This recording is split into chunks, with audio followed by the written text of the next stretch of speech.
હરસિદ્ધિ એક દિશા શૂન્યથી સર્જન તરફમાં આપ સૌ મિત્રોનું હાર્દિક સ્વાગત છે। આજે મિત્રો આપણે રાષ્ટ્રીય શિક્ષણ નીતિના એક પ્રકરણ નવા રાષ્ટ્રીય સંશોધન દ્વારા દરેક ક્ષેત્રમાં ગુણવત્તાયુક્ત શૈક્ષણિક સંશોધનને ઉત્પ્રેરણા। આપણે અત્યાર સુધી ચર્ચા કરી ગયા મિત્રો કે જે બહુવિદ્યા શાખાકીય શિક્ષણ સંસ્થાઓ આપણે કાર્યરત કરવાની છે।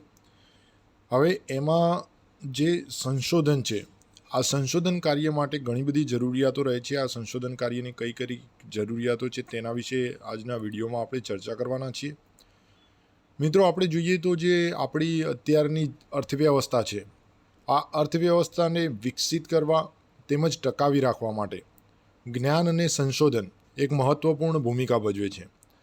આ જ્ઞાન અને સંશોધન માટે વિવિધ પ્રકારની ક્રિયાઓ ભાગ લઈ શકે છે, જેમાં સૌથી વધુ અગત્યનું છે સંસ્કૃતિ। આપણે સૌ જાણીએ છીએ કે જે સૌથી જૂની સંસ્કૃતિ આપણે કહી શકાય હડપ્પિયન અથવા સિંધુ ખીણની સંસ્કૃતિઓ, આ સંસ્કૃતિઓમાં પણ ઘણું બધું આપણને શીખવે છે કે પ્રથમ આપણી પરિસ્થિતિ કઈ રીતની હતી અને અત્યારે કઈ રીતની પરિસ્થિતિ છે।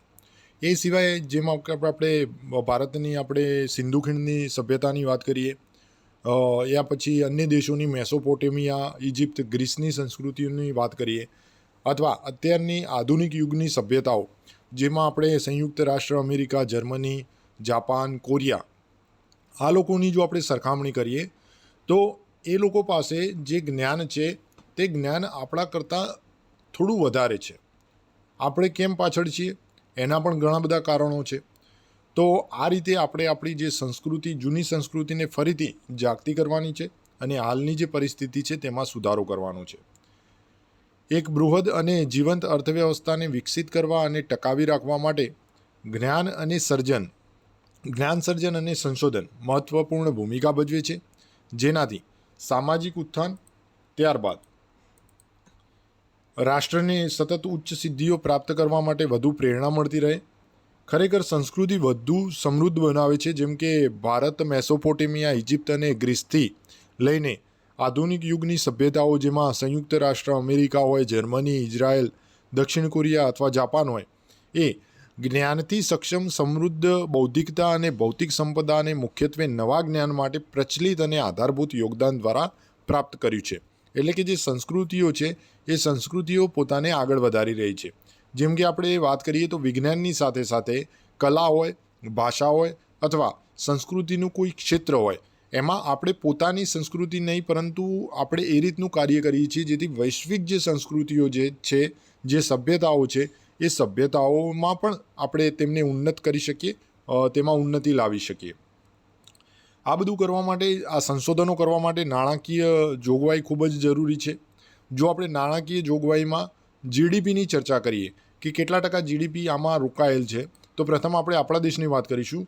સંશોધન ખૂબ જ મહત્ત્વપૂર્ણ હોવા છતાં ભારતમાં પ્રવર્તમાન સમયમાં સંશોધન અને નવીનતાના સંદર્ભમાં થતા રોકાણમાં માત્ર 0.69% જીડીપી છે। મિત્રો તમે જુઓ કે જે જીડીપીનો જે ભાગ છે એ જીડીપીના ભાગમાંથી 0.69 એટલે કે 1% ભાગ પણ પૂરો આ સંશોધન ક્ષેત્રમાં આપવામાં આવતો નથી। તો એ પણ એક મોટું કારણ હોઈ શકે છે। એ સિવાય જો આની સરખામણીમાં આપણે અન્ય દેશોની વાત કરી કે યુએસએ આગળ પડતું છે, દક્ષિણ કોરિયા આગળ પડતું છે, તો એનું કારણ શું છે? એ સંસ્કૃતિઓ કેમ આપણાથી આગળ છે? તો એનું કારણ છે આ જીડીપીનું રોકાણ। જ્યારે અન્ય રાષ્ટ્રો જેવા કે યુએસએમાં 2.8%, ઇઝરાયલમાં 4.3% અને દક્ષિણમાં 4.8% જીડીપી રોકાણ માટે આપેલી છે। એટલે કે જે સંશોધન માટે જે સરકાર રોકાણ કરી રહી છે તે રોકાણના ટકાવારીમાં આપણો ભારત દેશ 1%માં પણ રોકાણ નથી કરી રહ્યા, જ્યારે અન્ય દેશોમાં તમે જુઓ કેટલું મોટું રોકાણ થઈ રહ્યું છે। એ પછી આપણે વાત કરીએ કે જે સંશોધનનું સક્ષમ પરિતંત્ર છે, આ પરિતંત્ર આ ઝડપથી જે પરિવર્તનો થઈ રહ્યા છે તેના માટે મહત્ત્વપૂર્ણ થઈ ગયું છે। એટલે કે જે અલગ અલગ પ્રકારના પરિવર્તનો હોય, જેમ કે આપણે અત્યારે જે ડિજિટલ માર્કેટિંગ ચાલી રહ્યું છે, એ સિવાય જળવાયુ પરિવર્તન હોય, જનસંખ્યાની ગતિશીલતા હોય, અથવા આપણે ઇન્ટેલિજન્સની વાત કરીએ તો આ બધા પરિવર્તનો આમાં ખૂબ જ જવાબદાર છે। એટલે કે આપણે જોઈએ તો જેમ જળવાયુ પરિવર્તન હોય, જનસંખ્યા ગતિશીલતા, તેમાં પ્રબંધન, જૈવ પ્રૌદ્યોગિક એક વિસ્તરતું વિજાણું એટલે કે ડિજિટલ બજાર, મશીન દ્વારા શીખવાનો ઉદય અને કૃત્રિમ બુદ્ધિમત્તા વગેરેમાં પરિવર્તન છે. અત્યારનો તમે સમય જુઓ તે પહેલાંના સમય કરતાં ખૂબ જ આગળ પડતો છે, જેના પાછળ આ બધા કારણો છે. એટલે કે સંશોધનનું જે સક્ષમ પરિતંત્ર છે એ આજે વિશ્વમાં ખૂબ ઝડપથી આવતા પરિવર્તનો સાથે કદાચ પહેલાં કરતાં મહત્ત્વપૂર્ણ થઈ રહ્યું છે. આપણે નક્કી કરી રહ્યા છીએ ભારતને વિશ્વગુરુ બનાવવા માટે. તો ભારતને આ વિષમ ક્ષેત્રોમાં વિશ્વગુરુ બની જો નેતૃત્વ કરવું હોય તો એના માટે જે સુષુપ્ત શક્તિઓ છે, આ સુષુપ્ત શક્તિઓને ફરીથી જાગૃત કરી એક સમૃદ્ધ જ્ઞાન સાથે સમાજમાં આગેવાન બનવાની ક્ષમતા પ્રાપ્ત કરવી પડશે. એ સિવાય જે આવનારા વર્ષો છે એ આવનારા વર્ષો અને દાયકાઓમાં રાષ્ટ્રને પોતાની સંશોધનાત્મક ક્ષમતાઓ અને નિપજો તેમજ વિવિધ વિદ્યાશાખાઓમાં વિસ્તરણ આવશ્યક છે. આપણે આ વિદ્યાશાખાઓ વિશેના વિડીયો આપણે આગળ બનાવી ચૂક્યા છીએ. જે મિત્રોએ ન જોયેલા હોય તે પ્લેલિસ્ટમાં જઈને મિત્રો એકવાર જોઈ લેજો. એ સિવાય આપણે કોઈ રાષ્ટ્રની જો સરખામણી કરવા જઈએ તો રાષ્ટ્રનો કોઈ પણ વિકાસ હોય, ધારો કે આર્થિક હોય, બૌદ્ધિક હોય, સામાજિક હોય કે પર્યાવરણીય હોય, આ વિકાસમાં સંશોધન પહેલાં જે અધિક મહત્ત્વનું અને આવશ્યક છે, આજે આપણે આર્થિક, બૌદ્ધિક, સામાજિક જે વિકાસની વાત કરી તે સંશોધન પહેલાં તે ખૂબ જ આવશ્યક છે. આજે કોઈપણ રાષ્ટ્રના આર્થિક, બૌદ્ધિક, સામાજિક, પર્યાવરણીય અને તકનીકી સ્વાસ્થ્ય અને વિકાસ માટે સંશોધન પહેલાં કરતાં અધિક મહત્ત્વનું અને આવશ્યક છે. એટલે કે સંશોધન કાર્ય ખૂબ જ જરૂરી બનશે. આ જે સંશોધન કાર્યો છે, સંશોધન કાર્યો સામે અમુક સામાજિક સમસ્યાઓ પણ ઊભી થશે. આ સામાજિક સમસ્યાઓ કઈ કઈ છે તો એ જોઈ લઈએ મિત્રો. જે સામાજિક સમસ્યાઓનું સમાધાન, સામાજિક સમસ્યાઓ કઈ કઈ ગણી શકાય તો જેમ કે પીવાનું પાણી હોય, ગુણવત્તાસભર શિક્ષણ હોય કે પછી સ્વાસ્થ્ય સેવા હોય. એ સિવાય કોઈ પરિવહનની જે સુવિધા છે એ પરિવહનની સુવિધા, પછી વીજળી, પાયાની સુવિધાઓ, આ બધી સુવિધાઓ એ ખૂબ જ આવશ્યક છે. જો આ સુવિધાઓ સારી રીતે મળી રહેશે તો ચોક્કસ આ જે આપણે સંશોધનમાં આગળ વધી રહ્યા છીએ તે આપણને ફાયદાકારક રહેશે. એ સિવાય જે વ્યાપક દૃષ્ટિકોણ સાથે સમસ્યા ઉકેલનો અભિગમ છે, આ વ્યાપક દૃષ્ટિકોણ સાથે જે સમસ્યા ઉકેલનો અભિગમ છે એને પણ ક્રિયાન્વિત કરવો ખૂબ જ આવશ્યક છે.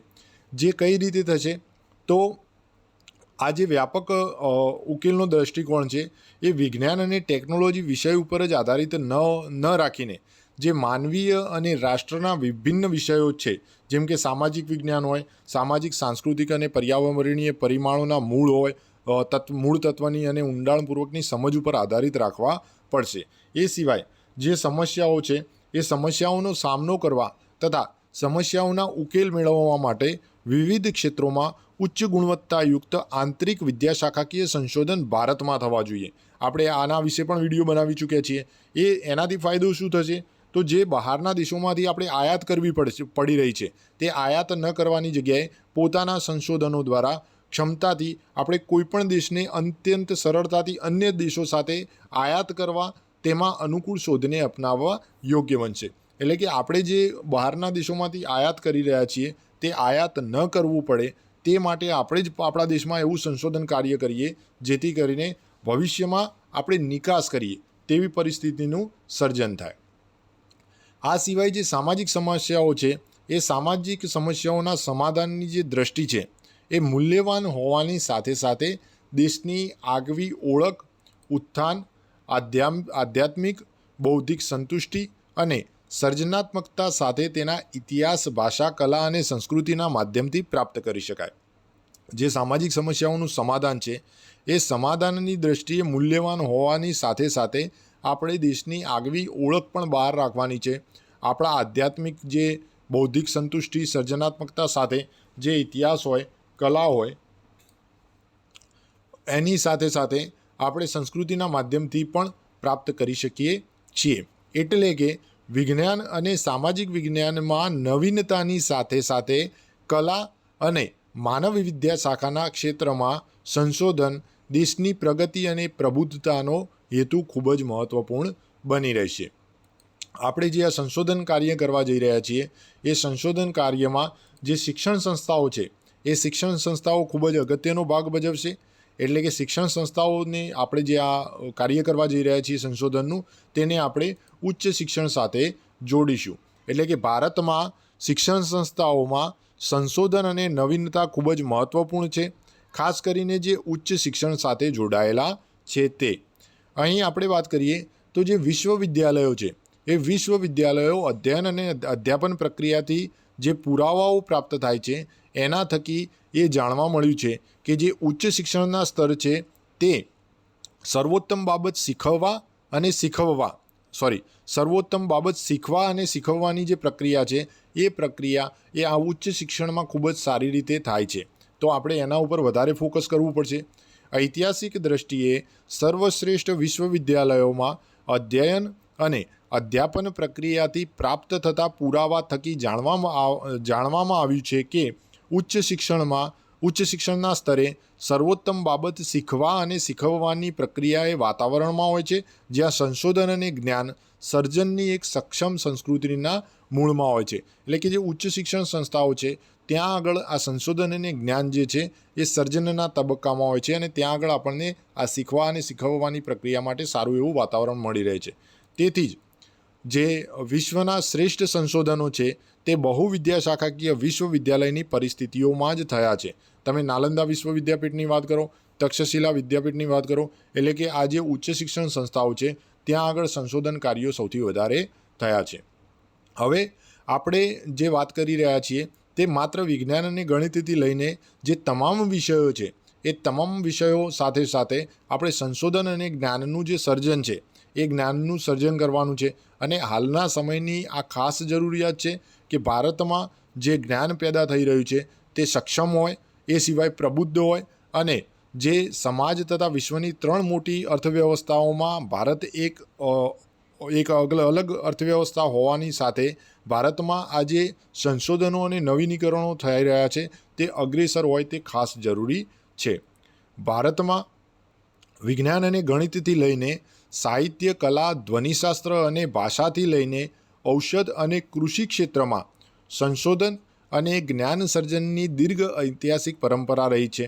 અને પ્રવર્તમાન જે સમય છે એ પ્રવર્તમાન સમયની જરૂરિયાત છે કે ભારતને સક્ષમ અને પ્રબુદ્ધ જ્ઞાન સમાજ તથા વિશ્વની 3 મોટી અર્થવ્યવસ્થાઓમાં એક હોવાની દ્રષ્ટિએ સંશોધન અને નવીનીકરણના ક્ષેત્રોમાં 21મી સદીમાં અગ્રેસર બનાવવા, તેને વધુ સશક્ત બનાવવામાં આવે.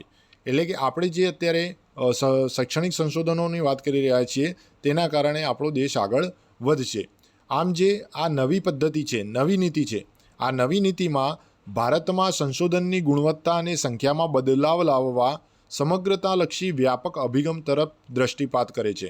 એટલે કે જે અભિગમ છે સમગ્રતાલક્ષી, એટલે કે દરેક વિષયોને સાંકળીને આપણે આગળ વધવાનું છે.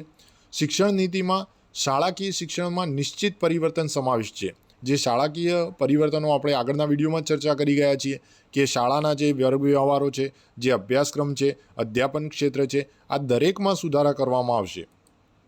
જેમાં રમત અને શોધ આધારિત શીખવાની પ્રક્રિયા કે જેમાં વૈજ્ઞાનિક પદ્ધતિ અને તાર્કિક ચિંતનને ભાર આપવામાં આવતો હોય તેનો સમાવેશ થશે. એટલે કે બાળકોને રમત સાથે સાથે શોધ અને શીખે પણ ખરા એ રીતની વૈજ્ઞાનિક પદ્ધતિઓનો પણ ઉપયોગ કરવામાં આવશે. વિદ્યાર્થીઓના હિતમાં તેમની અંદર જે આંતરિક સુષુપ્ત શક્તિઓ છુપાયેલી છે એ શક્તિઓને પારખીને વિદ્યાર્થીની પ્રતિભાને પારખવા માટે શાળામાં કારકિર્દી પરામર્શ એ તેઓને અભિરુચિ અને આવડતના આધારે કરવું. એટલે કે વિદ્યાર્થીઓમાં જે સુષુપ્ત શક્તિઓ છુપાયેલી છે તે શિક્ષક મિત્રોએ શોધવાની રહેશે અને તેમની પ્રતિભાને પારખીને તેમની અભિરુચિ શામાં છે, તેમની આવડત શું છે એ દરેક વસ્તુને આપણે સાંકળવી પડશે. પ્રત્યેક ઉચ્ચ શિક્ષણમાં સંસ્થાગત પુનઃરચના જે વિશ્વવિદ્યાલયોમાં સંશોધનને પ્રોત્સાહન આપે છે. પ્રત્યેક ઉચ્ચ શિક્ષણની સંસ્થાઓમાં બહુવિદ્યાશાખાકીય અને સર્વાંગીણ શિક્ષણ પર ભાર મૂકવામાં આવશે. સ્નાતક કક્ષાના અભ્યાસક્રમમાં સંશોધન અને ઇન્ટર્નશીપનો સમાવેશ થશે. અધ્યાપક કારકિર્દી આયોજન પ્રણાલી કે જેથી સંશોધન પર યોગ્ય ભાર આપે. પ્રશાસનિક અને નિયમનકારી પરિવર્તન જે સંશોધન અને નવીનતાના વાતાવરણને પ્રોત્સાહિત કરે. મિત્રો, આપણે આગળના જ વિડીયોમાં એક ચર્ચા કરી ગયા છીએ કે સ્નાતક કક્ષાની સાથે સાથે સંશોધન કક્ષા પણ વિદ્યાર્થીઓને સાંકળવામાં આવશે. જે વિદ્યાર્થીઓ વ્યવસાયલક્ષી શિક્ષણ મેળવી રહ્યા છે તે વિદ્યાર્થીઓ માટે ઇન્ટર્નશીપનું કાર્યક્રમનું આયોજન કરવામાં આવશે. એ સિવાય જે કારકિર્દી આયોજન છે એ કારકિર્દી આયોજનના વિવિધ કાર્યક્રમો દ્વારા આપણે જે શિક્ષક મિત્રો છે, જે વિદ્યાર્થીઓ છે, એ વિદ્યાર્થીઓને જે પરિવર્તન છે એ પરિવર્તન સાથે આપણે સાંકળીશું. આ દરેકની આપણે વિડીયોમાં ચર્ચા કરી ચૂક્યા છીએ. જે મિત્રોએ વિડીયો નથી જોયા તે એકવાર મિત્રો જોઈ લેજો. પ્રસ્તુત પ્રત્યેક પરિમાણ દેશમાં એક સંશોધન માનસિકતાને મજબૂત બનાવવા માટે અત્યંત મહત્ત્વનું છે. એટલે કે આના આધારે જે આપણે જે માનસિકતા છે એ સંશોધનલક્ષી બનશે અને આપણા દેશમાંથી જ પ્રોડક્શન એટલે કે નવી નવી કંપનીઓમાં જે આપણે બહારથી જે મેળવી રહ્યા છીએ તે ભારતમાં જ પેદા કરી શકાય તેવા પ્રયત્નો આ નેશનલ એજ્યુકેશન પોલિસી 2020 અંતર્ગત કરવામાં આવશે. તો આ બધું આયોજન કોણ કરશે?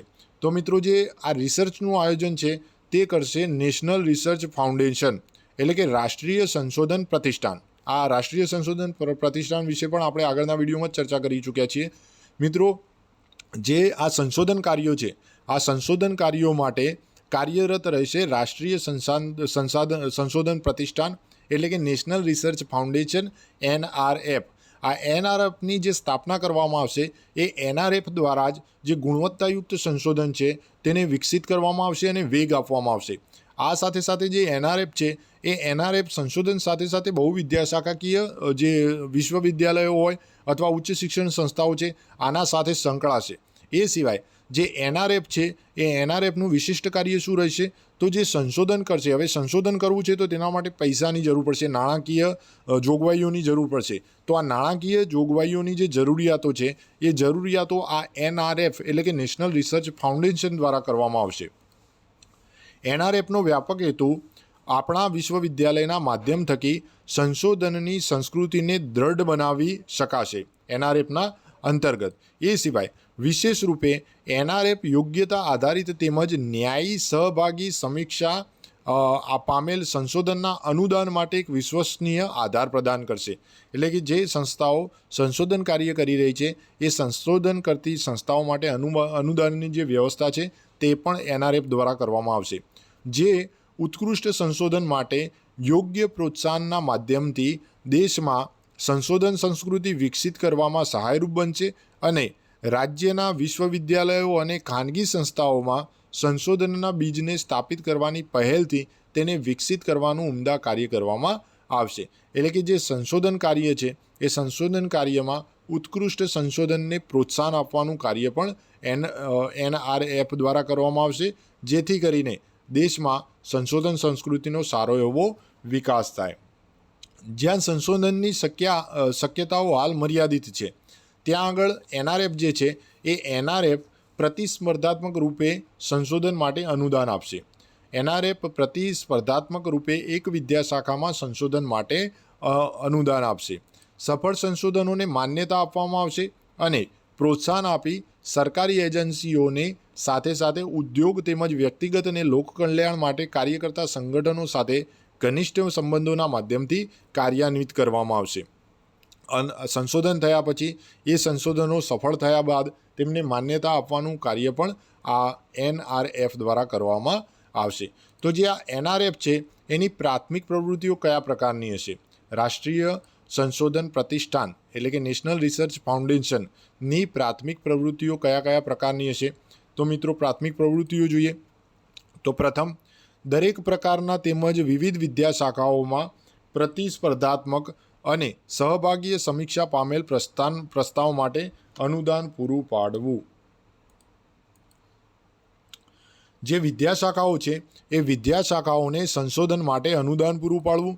શૈક્ષણિક સંસ્થાઓમાં વિશેષ રૂપે વિશ્વવિદ્યાલયો અને મહાવિદ્યાલયો જ્યાં અત્યારે સંશોધન બાલ્યાવસ્થામાં છે તે સંશોધનોને માર્ગદર્શન પ્રદાન કરી સંશોધનનો આરંભ કરવો, વિકાસ કરવો અને એ માટે સુવિધાઓ પૂરી પાડવી. એટલે કે જ્યાં આગળ સંશોધન કાર્યો નથી થઈ રહ્યા અથવા શરૂઆત થઈ રહી છે ત્યાં આગળ જે માર્ગદર્શન આપવાનું કાર્ય છે તે પણ NRFનું રહેશે. સંશોધકો અને સરકારની સંબંધિત શાખાઓ તથા ઉદ્યોગો વચ્ચે સેતુ બનાવવો, જેથી સંશોધકોને સતત તાત્કાલિક રાષ્ટ્રીય સંશોધનના મુદ્દાઓનું સંદર્ભમાં વાકેફ કરી શકાય અને તેથી નીતિ નિર્માતા પણ સંશોધનના ક્ષેત્રમાં નવીનતમ સફળતાઓ પ્રત્યે જાગૃત રહે, તેનાથી આ સફળતાઓને નીતિમાં સર્વશ્રેષ્ઠ રીતે ક્રિયાન્વિત કરી શકાય. એટલે કે જે સંશોધનો થઈ રહ્યા છે એ સંશોધનો સંશોધકો અને સરકાર આ બંને જે સંબંધિત શાખાઓ હોય અથવા જે સંબંધિત ઉદ્યોગો છે એ ઉદ્યોગો સાથે સાંકળવાનું કાર્ય કરશે. એ સિવાય જે રાષ્ટ્રીય સંશોધનના મુદ્દાઓ છે એ રાષ્ટ્રીય સંશોધનના મુદ્દાઓ વિશે પણ સંશોધકો વાકેફ કરશે અને જે સફળતાઓ છે એ સફળતાઓ દ્વારા સૌને જાગૃત કરવામાં આવશે અને આ જે નીતિ છે એ નીતિને સર્વશ્રેષ્ઠ રીતે કાર્યાન્વિત કરવામાં આવશે. ઉત્કૃષ્ટ સંશોધનો અને તેની પ્રગતિની ઓળખ.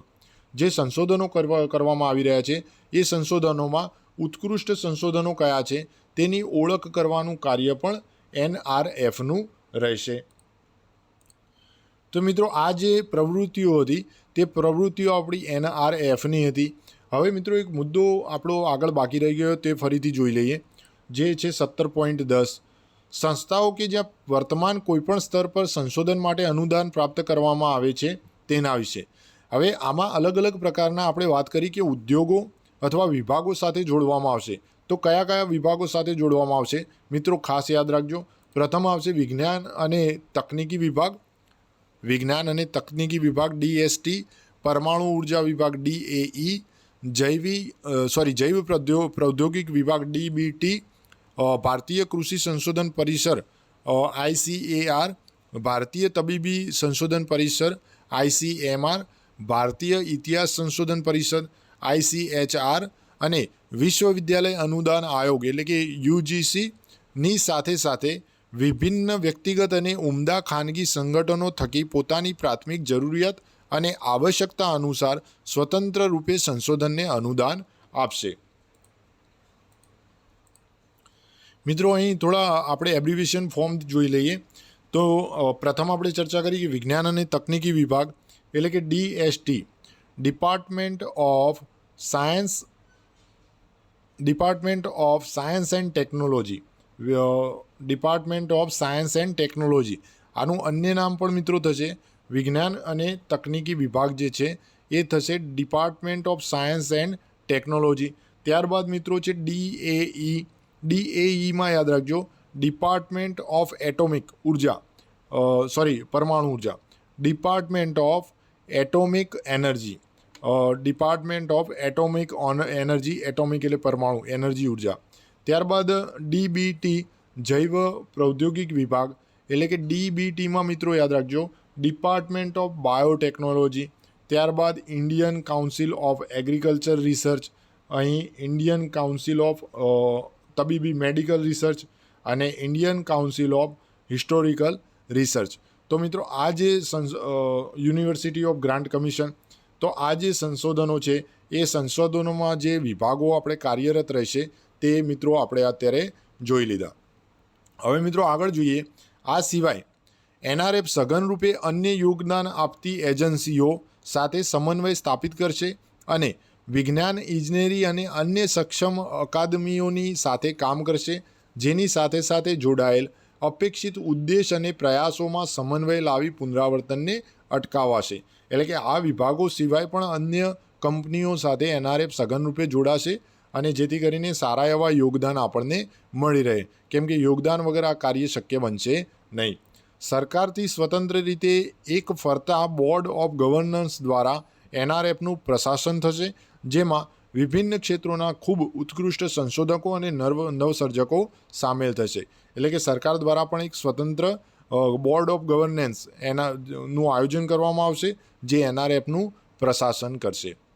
મિત્રો આજનો જે વિડીયો છે એ જે સંશોધન કાર્યો છે એ સંશોધન કાર્યોની ઉત્પ્રેરણા અને તેમાં ઉપયોગ આપણને સહયોગ કોણ કોણ આપશે એવી સંસ્થાઓ વિશે આપણે ચર્ચા કરી. મિત્રો આગળનો જે વિડીયો છે એ આગળનો વિડીયો આપણો ઉચ્ચ શિક્ષણની નિયમનકારી પ્રણાલીમાં આમૂલ પરિવર્તન એના વિશેનો રહેશે. વિડીયો જોવા માટે મિત્રો લિંક નોટિફિકેશન માટે ચેનલને સબસ્ક્રાઈબ કરવાનું ભૂલતા નહીં અને તમારા મિત્રો સાથે પણ વિડીયોની લિંક શેર કરજો. આપ સૌનો ખૂબ ખૂબ આભાર.